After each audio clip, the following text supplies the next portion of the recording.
Psikiater angkat dua jari, pura-pura menjadi pistol. Menunjuk pasien di depan dia. Itu awalnya hanya tes psikologis. Tetapi ketika dia melepaskan tembakan, pasien itu tiba-tiba menghilang. Dokter, saya baru bunuh Anda. Dokter tidak tahu, jika dia megang pistol asli. Sekarang dia sudah menjadi mayat. Karena pasien ini dulu adalah tentara. Dijuluki si pembunuh pisau, setelah pensiun. Dia punya hidup baru dengan damai. Bekerja sebagai kasir di supermarket. Juga mengadopsi satu bayi perempuan. Kenangan berdarah membuat dia menderita gangguan kecemasan. Harus minum obat dalam waktu yang lama biar stabil. Hari itu, Toshiro sedang berjalan dengan putrinya. Merasakan niat membunuh di belakang. Dia suruh anak balik ke rumah dulu. Lalu sendirian ke taman yang luas. Dengan cepat temukan musuh. Adalah seorang pria dalam rompi di depan. Satu orang di belakang. Dia berbalik ambil pistol. Memelintir leher penjahat. Pria dalam rompi tadi ambil kesempatan untuk menembak. Tapi hanya kena pohon. Toshiro bongkar pistol dan buang peluru keluar. Berjalan cepat menuju ke arah pria itu. Menghindari peluru. Dengan mudah mengambil pena dari orang yang lewat. Lalu masuki ke kotak peluru. Ketika datang di depan lawan, menekan pistol. Menembak pena dengan cepat. Secepat melewati kehidupan satu sama lain. Dengan lembut mengambil satu nyawa manusia. Toshiro menemukan putrinya. Menggunakan air hujan untuk cuci darah di tangan. Dia tahu masalah tadi belum selesai. Untuk mempersiapkan pertempuran besar. Dia bawa anak kembar punya teman. Ketika dia mau pergi, melempar satu panah. Teman tertawa dan berkata, "Dekat seperti itu tapi masih lempar keluar." Tapi dia tidak memperhatikan, itu bukan panah. Adalah sebuah garpu yang sudah bengkok. Toshiro masuk ke sebuah gang kecil. Melihat orang berjalan di samping. Dia menghangatkan tubuhnya. Seorang pejalan kaki lewat dia tiba-tiba mengeluarkan pisau. Dijatuhkan olehnya. Wanita di sebelahnya juga takut ketika dia melihat itu. Membungkuk menuju ke depan. Tapi kemudian ingin menyerang dia juga. Toshiro sama sekali tidak berpikir apa, langsung bantu wanita itu ketemu dengan leluhurnya. Semua orang ada di jalan ini adalah pembunuh yang menyamar. Bahkan paman sedang menelepon ini. Di dalam ponsel ada pisau kecil. Tapi sayangnya sudah dilihat oleh Toshiro. Semua pembunuh mati. Tapi pembunuh berikut ini tidak seperti yang lain. Dua berandalan sedang menggoda gadis itu. "Hei cantik, tubuh kamu sudah basah semua."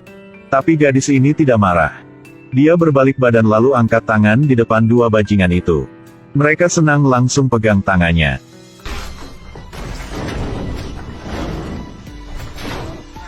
Kenyataan telah membuktikan.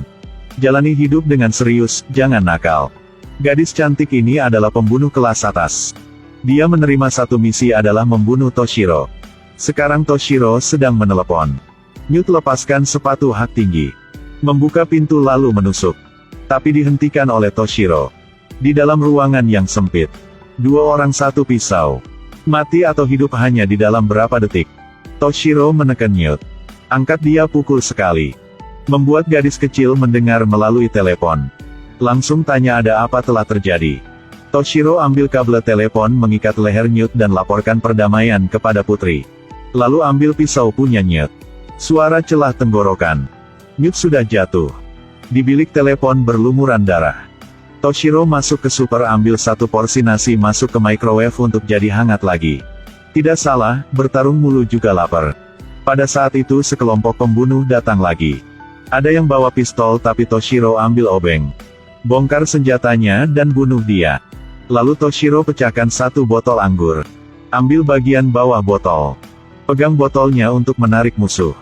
Lalu lewat ke belakang. Dengan cepat bunuh dua orang.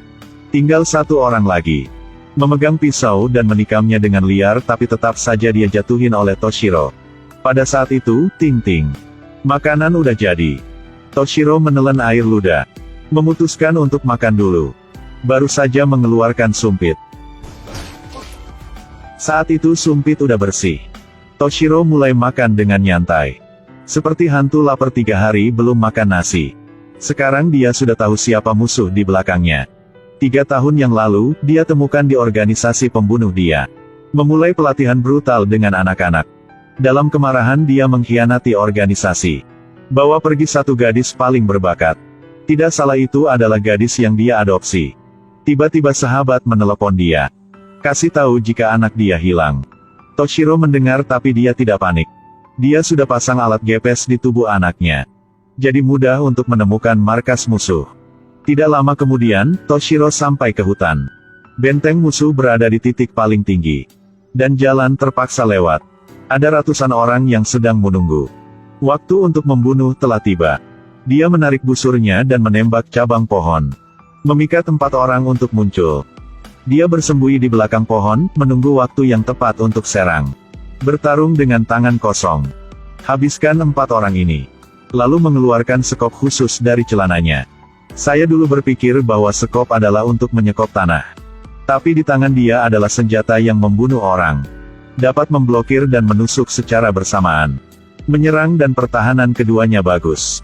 Lalu tendang sekali. Membunuh 3 orang lagi. Toshiro seperti hantu. Perlahan datang, perlahan membunuh orang. Ketika dia menggunakan sekop untuk membunuh 1 tim lagi. 1 gadis dengan pedang muncul di depan dia. Lihat langkah kaki yang familiar. Dia menebak itu salah satu dari gadis-gadis itu. Dia buang sekop, tidak mau membunuh gadis itu. Tapi gadis itu tetap mau menyerang. Ingin cabut nyawa Toshiro. Tapi jelas dia bukan lawannya. Masih dikalahkan dengan cepat. Gadis itu saat marah membuka baju. Aktifkan bom di dalam. Ingin mati bersama. Tapi bom itu sudah tidak aktif lagi. Karena tadi Toshiro potong 1 kabel. Lalu meninju gadis itu sampai terbang. Biar dia bisa tidur.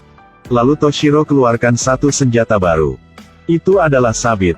Sebelumnya, saya hanya berpikir bahwa sabit digunakan untuk memotong rumput. Tapi di dalam tangan dia mirip seperti kaki depan punya kecoa. Menangkap 2 mangsa. Untuk membuat perisai. Jika perisai rusak, ganti dengan yang baru. Di bawah kendalinya dia. Setiap tembakan musuh mengenai rekan mereka. Mereka tidak menggunakan pistol lagi. Ambil pisau pertarungan 1 lawan 1. Tapi menggunakan pistol tidak memenangkan Toshiro. Bukan karena pistol cinta tapi karena Toshiro terlalu kuat. Musuh yang tidak pegang pistol di mata dia hanyalah seekor nyamuk. Dia menjatuhkannya 1 per 1. Seseorang baru saja mengambil pistol untuk menembak dia, langsung diberinya sabit. Ketika tim ini mati semua, 1 tim baru akan muncul. Sepertinya tidak ada batasnya. Toshiro udah mulai capek.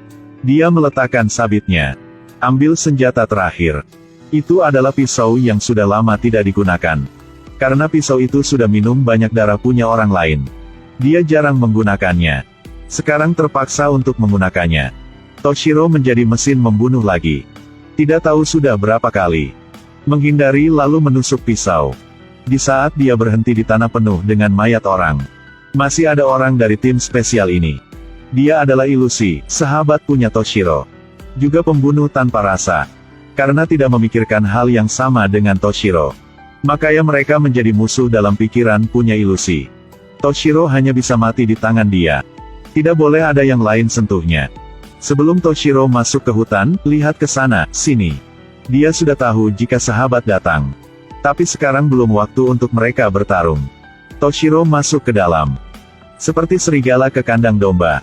Akhirnya menemukan putri dia. Dia suruh anak tunggu sebentar. Masih ada yang harus diselesaikan. 1 adalah ilusi. Kerbau dan sapi bertarung, yang lain tidak boleh ikut campur. Berapa bawahan dibunuh bawah tangan 2 pembunuh kelas atas ini. Lalu adalah pertempuran antara keduanya. Toshiro buang pisau. Meninju dengan ilusi. Senjata punya ilusi dipasang ke tangan. Dia juga buang pisau ke lantai. Seni bela diri sama. Mereka sudah bertarung dengan waktu yang lama. Belum tahu siapa akan kalah. Hanya ketika melihat titik lemah punya musuh, baru bisa memutuskan kemenangan atau kekalahan. Dan titik lemah punya musuh terlihat oleh Toshiro. Dia meninju dengan keras. Kerusakan besar. Sudah menang pertandingan ini. Sekarang hanya sisa 1 orang lagi. Dan itu adalah pemimpin organisasi ini. Dia punya penyakit parah, sudah tidak bisa bertarung lagi. Tapi dia punya skill hipnosis. Di bawah hipnosisnya orang itu, Toshiro hilang kesadaran. Letakkan senjatanya. Dan pemimpin angkat pisaunya. Akan menusuk tenggorokan Toshiro. Saat pisau sudah mendekati kulit, Pemimpin sudah jatuh. Organisasi pembunuh ini dihancurkan. Dan gadis ini seharusnya dia akan menjadi pembunuh bayaran, tanpa rasa apapun. Sekarang punya hidup normal dan damai. Toshiro akan menjadi bayangan di samping dia. Diam-diam lindungi kebahagiaan sederhana ini.